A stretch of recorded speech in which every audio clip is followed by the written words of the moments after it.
함께 기도드리겠습니다. 하나님, 저희를 품으사 하루를 힘차게 시작할 수 있도록 인도하신 것 감사드립니다. 저희가 주님의 시선으로 살기를 주저하지 않게 하옵소서. 주님의 뜻을 이루기를 간절히 사모하는 오늘이 되게 하옵소서. 주님의 마음으로 사는 생활이 저희의 일상이 되게 하옵소서. 사람을 만날 때마다 주님의 모습이 드러나게 하옵소서. 저희는 사라지고 주님의 형상이 나타나게 하옵소서. 저희는 가라앉고 성령님께서 주관하시는 생활이 되게 하옵소서. 살아있는 저희가 오직 주님을 위하여 죽는 십자가의 삶으로 오늘을 이어가게 하옵소서.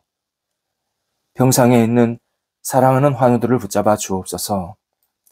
주님의 은혜를 기다리오니 주님께서 거룩한 손길로 어루만져 주셔서 아픈 부위, 잘못된 부분들, 온전치 못한 여러 가지 모습들 하나님께서 채워주셔서 새롭게 되게 하시고 나아지게 하시고 회복의 역사가 나타나도록 인도하옵소서.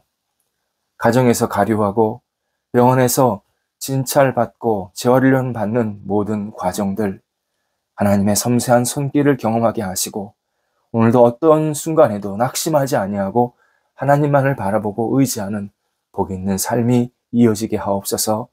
환우들의 영혼 속에 평안을 허락하여 주옵소서. 옆에서 기도하시는 가족들을 붙잡아 주옵소서.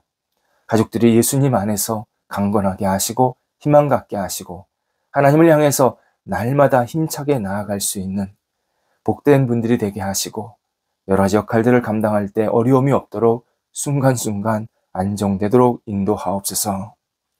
자녀들 예수님 안에서 오늘도 맡겨진 역할을 신실하게 감당하게 하옵소서. 한국에 있던 외국에 있던 어느 자리에 있던 하나님께 영광 돌리는 빛이 되는 하나님의 거룩한 등불이여 소금이 되는 이 세상 속에서 꼭 필요한 존재가 되는 하나님께 영광 돌리는 사람들이 되게 하옵소서. 하나님, 자녀들이 생각하고 꿈꾸고 행동하는 모든 것들이 하나님의 뜻에 합당하게 하시고 주님과 동행하면서 이 땅에서 마음껏 쓰임받기에 부족함이 없게 하옵소서. 어린 자녀들 무럭무럭 잘 자라가게 하시고 평생을 주님 안에 거하게 하옵소서. 예수님 닮은 성품으로 자라가게 하옵소서. 공부하는 자녀들 집중하게 하시고 최선을 다하게 하시고 다음 단계를 준비할 수 있는 지혜가 있게 하옵소서. 오늘 맡겨진 학업에 임할 때에 하나님이 주시는 시간을 잘 활용하게 하시고 하나하나 수업도 듣고 문제도 풀고 또 어떻게 공부해야 될지 다시 한번 스스로를 돌아보는 복 있는 시간 되게 해주셔서 학업의 시간을 통해서 인격적으로 실력적으로 성숙하는 시간들이 될 수 있도록 인도하옵소서. 수능을 앞두고 있는 자녀들 붙잡아 주셔서 공부할 때 최선을 다하게 하시고 하나님께 영광 되게 하시고 하나님 한 달여 남은 이 수능 시간이 잘 마무리되게 하시고 강건하게 하시고 하나님께 모든 것을 내어 맡기는 믿음의 시간 될 수 있도록 인도하옵소서. 장래의 일, 직장, 만남을 가지고 계속 기도하는 자녀들 붙잡아 주옵소서. 주님의 사랑의 손길로 어루만져 주셔서 능력을 덧입혀 주시고 좋은 길이 열리게 하시고 또 복된 만남이 있게 하여 주셔서 그 만남 속에서 하나님께 영광되게 하시고 주의 뜻을 이룰 수 있도록 인도하옵소서. 모든 상황들을 성령께서 주관하여 주셔서 주님의 뜻에 합당한 우리 사랑하는 자녀들 될 수 있도록 인도하옵소서. 일터를 붙잡아 주옵소서. 성도들의 일터가 주님의 능력으로 굳건히 세움받게 하옵소서. 확장되게 하시고 안정되게 하시고 우리가 깊어지게 하시고 하나님의 뜻을 이루기에 부족함이 없는 하나님 나라에 크게 쓰임받는 일터가 되게 하옵소서. 다양한 교류가 있습니다. 함께하여 주셔서 시작된 교류가 은혜 가운데서 잘 진행되고 마무리되게 하옵소서. 합력하여서 선을 이룰 수 있는 교류가 계속 일어나게 하옵소서. 도전하는 일터들을 붙잡아 주셔서 깨달음이 있게 하시고 열정이 있게 하시고 새로운 곳을 찾아 나갈 수 있는 지혜가 있도록 인도하옵소서. 이미 시작한 일터가 있습니다. 주님, 하나님께서 이끄셔서 이 시작된 일들이 순적하게 계속 앞을 향해 나아가게 하시고 복이 있는 열매가 맺혀지게 하시고 하나님께 영광 돌리기에 부족함이 없게 하시고 어려움들은 잘 극복할 수 있도록 넉넉한 마음과 은혜를 허락하여 주옵소서. 결과를 기다리고 있는 성도들도 있사오니 함께 하셔서 30배, 60배, 100배의 결실로 충만히 맺혀지게 하셔서 하나님, 우리 성도들의 삶의 자리가 하나님이 주시는 풍성한 열매로 날마다 채움받을 수 있게 하옵소서. 어려움을 겪고 있는 일터 있습니다. 하나님 도우소서. 주님의 손길로 어루만져 주셔서 회복되게 하시고 나아지게 하시고 풍성해지게 하시고 다시 힘차게 앞을 향해 나아갈 수 있는 희망으로 가득 채워지도록 인도하여 주옵소서. 지금의 어려움이 오히려 하나님의 은혜와 하나님께서 섭리하신 것을 경험할 수 있게 도와주시고 좋은 도움의 손길도 만나게 하시고 어려움 속에서 더욱더 영적으로 성숙해 갈 수 있는 성도들의 일터의 영성이 생길 수 있도록 인도하옵소서. 출타하는 성도들을 붙잡아 주옵소서. 하나님, 오고 가실 때 성령이 동행하여 주시고 감사함과 기쁨으로 맡겨진 역할을 잘 감당하고 돌아오시게 하옵소서. 우리 선교사님들 그리고 가족들을 위해서 기도드립니다. 5대양 6대주에서 주의 말씀을 전하는 우리 선교사님들 힘을 더해 주시고 지혜 주시고 말씀의 영역을 허락하여 주시고 오직 하나님의 뜻대로 마음껏 쓰임받는 선교 지역이 될 수 있도록 인도하옵소서. 죽으면 죽으리라 하나님을 바라보며 헌신하고 있사오니 주님 도우셔서 선교사님들이 가는 곳곳마다 그리스도의 향기 되게 하시고 우리 모든 가족들 강건하게 지켜주시고 은혜가 넘쳐나게 하시고 소망이 있게 해주셔서 우리 가족들에게도 주님께서 따뜻한 손길로 날마다 어루만져 주옵소서. 저희 교회가 계속 기도하고 있는 우리 세 분의 선교사님들 그 가족들 붙잡아 주셔서 하나님께 영광 되게 하시고 어려움이 물러가게 하시고 늘 밝은 빛이 비춰지게 하여 주셔서 감사함으로 모든 역할들을 감당토록 인도하옵소서.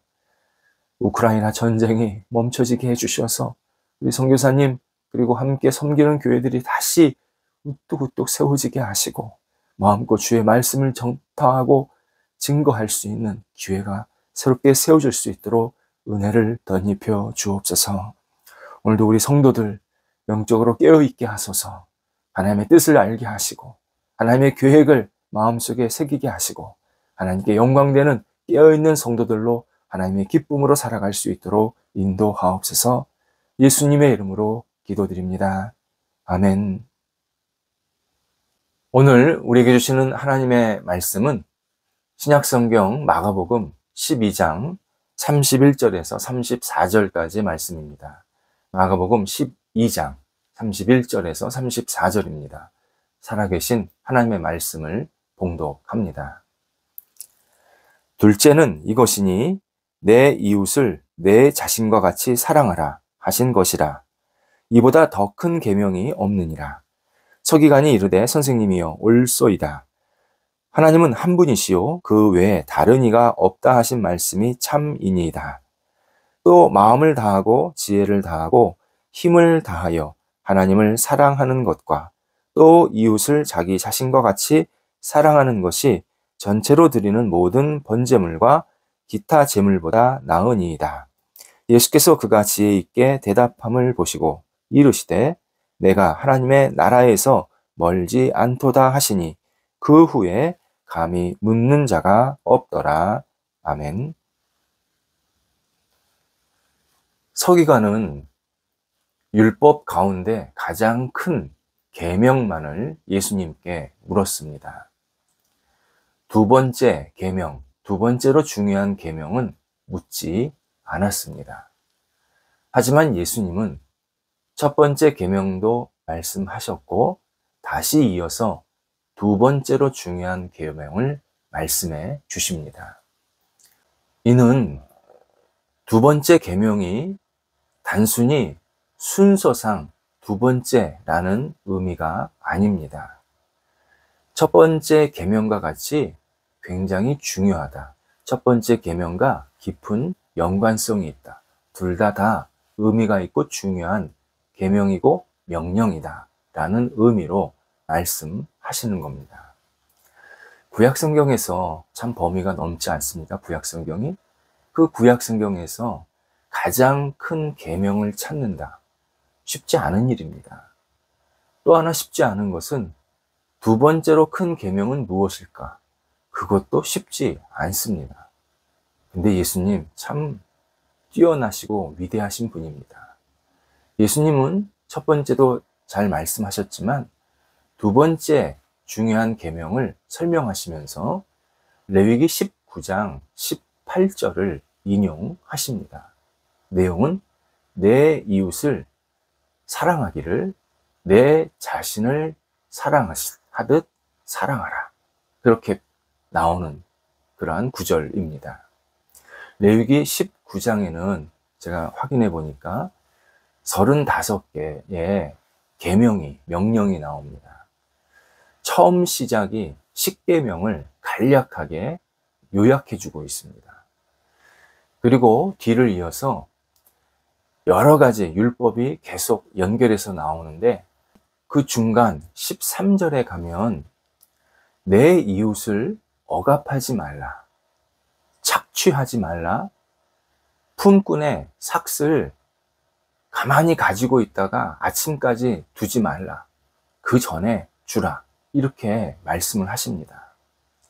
타인 그리고 이웃에게 어떤 일을 하게 했다 그러면 정당한 품삯을 정당한 시간에 지출하라 라고 알려주십니다. 그리고 나서 이웃에 관한 말씀으로 18절에서 내 이웃을 내 몸과 같이 사랑하라 라고 재차 언급하십니다. 레위기에서 이웃을 사랑하는 구체적인 모습, 그것은 정당하게 상대방을 대해야 하고 이웃을 이유 없이 곤란하게 만들거나 착취하거나 죽음에 이르도록 대적하면 안 된다라고 분명하게 말씀하십니다. 이렇게 행동하는 것, 그것이 내 이웃을 내 몸과 같이 사랑하라는 이 전제를 가져야 행동할 수 있다라고 말씀하시는 겁니다. 그러니까 그냥 내가 이웃에게 그때그때마다 상황에 따라 대해야지, 그러면 절대 이웃을 사랑할 수 없다는 겁니다. 전제가 내 이웃을 나의 몸같이 내가 사랑해야겠다라는 확신을 가지고 상대방을 대해야 그때부터 이웃을 존중하고 사랑하는 모습이 나타난다라고 알려주십니다. 내 자신과 같이 사랑하라 할 때 내 자신과 같이는 기본적으로 상대방을 사랑할 때 이기주의에 빠지지 말라라는 의미입니다. 그런데 또 하나 중요한 의미가 있습니다.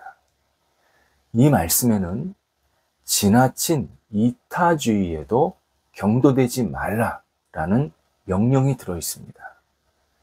왜냐하면 지나친 이타주의는요, 결국 지나친 이기주의와 같은 내용입니다. 상대방은 그렇게 대접받기 싫어하는데, 상대방은 그걸 너무 싫어하는데, 내가 내 기준으로 상대방을 대접한다고 생각하면서 그런 행동을 하면 상대방이 불편해합니다. 상대방이 힘들어합니다. 상대방이 괴로워합니다. 그러니까 내가 내 중심으로 상대방을 대하게 되면 그게 상대방한테 이타주의인 것처럼 보이겠지만 실제로는 내가 하고 싶은 대로 그냥 하는 행동일 수밖에 없습니다. 이웃사랑은 하나님을 사랑하라는 말씀을 더욱 구체적으로 보충해주는 확실한 처방전입니다. 하나님 사랑하라.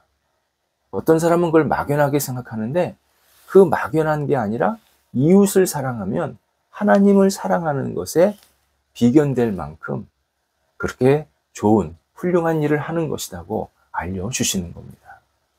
하나님을 사랑한다라는 것은 기본적으로 우리의 이웃을 사랑할 줄 아는 마음으로 사는 겁니다. 그래서 바울 같은 사도도요, 계속 사랑의 삶을 살면서 갈라디아서 5장 14절에서 모든 율법은 내 이웃을 사랑하라는 이 말씀에 들어있다. 그것을 실천하면 그것을 이루는 것이다. 라고 표현하기도 했습니다. 본문에 이웃을 사랑하라 할 때 사랑은 아가페입니다. 얼마 전에 신약 성경에 나오는 사랑이라는 단어 대부분이 아가페라고 그랬는데 오늘 본문에서도 예수님께서 아가페라는 단어를 사용하십니다. 예수님은 하나님이 우리를 아가페의 사랑으로 사랑하시듯이 우리가 하는 이웃 사랑도 똑같이 아가페의 사랑이 되어야 한다라는 것을 강조하십니다. 아가페, 이웃을 사랑할 때 아가페라는 것은 이런 뜻입니다. 당시 유대인들에게 이웃 그러면 유대인이었습니다. 유대인은 같은 하나님을 믿는 유대인, 같은 지역에 사는 유대인만을 자기 이웃이라고 생각했습니다. 반대로 유대인들은 이방인들, 하나님을 믿지 않는 사람들, 다른 지역에 사는 사람들은 이웃이 아니라고 생각했습니다. 그런데 예수님은 그들에게 이웃의 범위를 넓혀주고 있는 겁니다. 이방인들, 나와 다른 지역에 사는 사람들, 또 하나님을 믿지 않는 사람일지라도 그들에게 마음을 열고 그리스도의 사랑, 하나님의 사랑을 가지고 사랑할 줄 알아야 된다. 이것이 아가페의 사랑입니다. 예수님은 나중에 이웃의 범위를 더 넓혀주십니다. 예수님이 십자가에 죽으시고 부활하셨고 그 다음에 이제 하늘로 올라가시는 승천하시는 시간이 있는데 그때 제자들과 따라다니던 사람들에게 주변의 모든 사람, 온 세계에 다니면서 복음을 전하라고 말씀하십니다. 그것이 이웃을 사랑하는 진정한 모습임을 알려주십니다. 그러니까 예수님은 이웃 개념을 세계인으로 확장하시는 겁니다. 한 번도 보지 못한 사람, 그리고 내가 잘 모르는 사람일지라도 그리스도의 사랑을 가지고 그리스도의 말씀을 전하고 그리스도의 복음을 전하고 그리스도의 구원을 전하면 그는 이웃을 사랑하는 모습으로 살고 있다라고 알려주십니다. 그리고 복음을 전할 때는 이 사람이 구원받기를 원하는 마음으로, 이 사람이 잘 되기를 원하는 마음으로, 이 사람이 하나님의 자녀가 되기를 원하는 마음으로 진심 어린 사랑하는 마음으로 복음을 전하고 그들이 하나님을 만날 수 있게 우리는 도와야 된다. 이것이 내 몸과 같이 이웃을 사랑하는 모습이라고 알려주십니다. 예수님의 말씀을 들은 서기관은 너무 놀랐습니다. 이에 32절에서 서기관이 예수님께서 하신 이 말씀을 듣고 선생님이여 옳소이다 라고 답을 합니다. 이 답은 예수님을 테스트하려고 지금 예수님께 찾아와서 물은 건데 테스트가 아니라 완전히 감동을 받고 큰 깨달음을 받았다라는 의미입니다. 그러면 서기관이 33절에서 예수님께 들은 말씀을 간략하게 요약을 합니다. 다시 예수님께서 그것을 들으시고 34절에 가면 그가 지혜 있게 대답함을 보시고 내가 하나님 나라에서 멀지 않았다 말씀하십니다. 내가 하나님 나라에서 멀지 않았다. 서기관을 보고 네가 하나님 나라에 가게 될 것이다. 네가 이제 하나님 나라 백성이 되었다. 이렇게 말씀하시지를 않고 하나님 나라에 가까웠다 라고 말씀하십니다. 이유는 이제 알았다면 서기관에게 내가 이제 하나님 사랑하는 거, 이웃 사랑하는 거, 특별히 이웃 사랑하는 거 알았다면 실천해라 라고 알려주시는 장면입니다. 실천하지 않으면 네가 하나님 나라에 들어가지 못한다는 겁니다. 아는 것으로 끝나면 안 된다는 겁니다. 예수님의 말씀은 우리 인간의 수준을 훨씬 뛰어넘는 내용이 많습니다. 그래서 우리가 예수님의 말씀을 지키고 순종하기가 쉽지 않은 것이 현실입니다. 내가 예수님 말씀대로 100% 그대로 잘 지킨다. 쉽지 않은 얘기입니다. 하지만 하나님의 사랑을 받은 우리는 이웃 사랑하기를, 그리고 하나님의 말씀을 따라 사랑하는 것을 포기하지는 말아야 합니다. 부족할 수 있습니다. 모자랄 수 있습니다. 실패할 수 있습니다. 사랑하는데 잘 안 될 수 있습니다. 하지만 포기하지는 말아야 합니다. 하나씩 하나씩 형편대로 실천하면서 계속 사랑의 삶을 살아가야 합니다. 예수님을 믿고 따르면 이웃사랑의 성품을 갖게 하시고 그런 삶을 살도록 계속 우리를 이끌어 주십니다. 그때 우리가 스스로 막으면 안 됩니다. 포기하면 안 됩니다. 느려도 부족해도 이웃 사랑하는 생활을 계속 한 발자국씩 움직여 가야 합니다. 우리 주변에 어려운 사람들, 도움이 필요한 이웃들이 많이 있습니다. 오랫동안 병상에 누워있는 사람들이 있습니다. 매일 병원에 다니면서 약을 밥 먹듯이, 그것도 다량의 약을 먹어야 하는 사람들이 있습니다. 시련 때문에 사랑에 대한 불신이 생긴 사람들이 있습니다. 텅 빈 방에 홀로 앉아 한숨을 쉬는 외로운 사람들도 있습니다. 집에서 같이 사는 사람들이 있지만 텔레비전 소리만 크게 들리는 가정이 있습니다. 나를 사랑하는 사람이 있을까? 내가 사랑받고 있을까? 이런 불만스러운 질문을 하면서 오늘도 자신의 마음이 점점 굳어져 가는 그러한 사람들이 있습니다. 예수 그리스도의 사랑을 받은 우리가 오늘도 그들을 만나야 합니다. 그들과 통화해야 합니다. 문자를 주고받아야 합니다. 작은 말로 격려해야 합니다. 따뜻하게 말해야 합니다. 섬기는 마음으로 들어줄 줄 알아야 합니다. 손을 내밀어 손을 잡아줄 줄도 알아야 합니다. 이웃사랑하는 것 거창한 것 아닙니다. 내 옆에 어떤 어려움이 있는 사람이 있다면 그들의 형편을 헤아리고 마음을 같이 하면서 내가 할 수 있는 일을 하나씩 해나가는 것, 그것이 이웃사랑입니다. 이웃을 나 자신처럼 사랑하는 것은 하나님을 사랑하는 일입니다. 그러면 사랑의 성품이 더욱 커집니다. 기도하겠습니다. 하나님, 오늘도 주님의 사랑으로 저희의 이웃을 사랑하게 하옵소서. 저희 가족, 저희 이웃, 저희 직장 동료, 친구들, 그리고 사랑하는 성도들 서로 생각하면서 기도하고 연락하고 만나고 축복하고 격려하는 아름다운 교제가 있게 하옵소서. 저희가 있음으로 그리스도의 사랑이 확장되게 하시고 저희가 그리스도의 사랑으로 우리 주변의 이웃들을 사랑하면서 사랑의 성품이 충만히 채워지는 한날이 되도록 인도하옵소서. 예수님의 이름으로 기도드립니다. 아멘.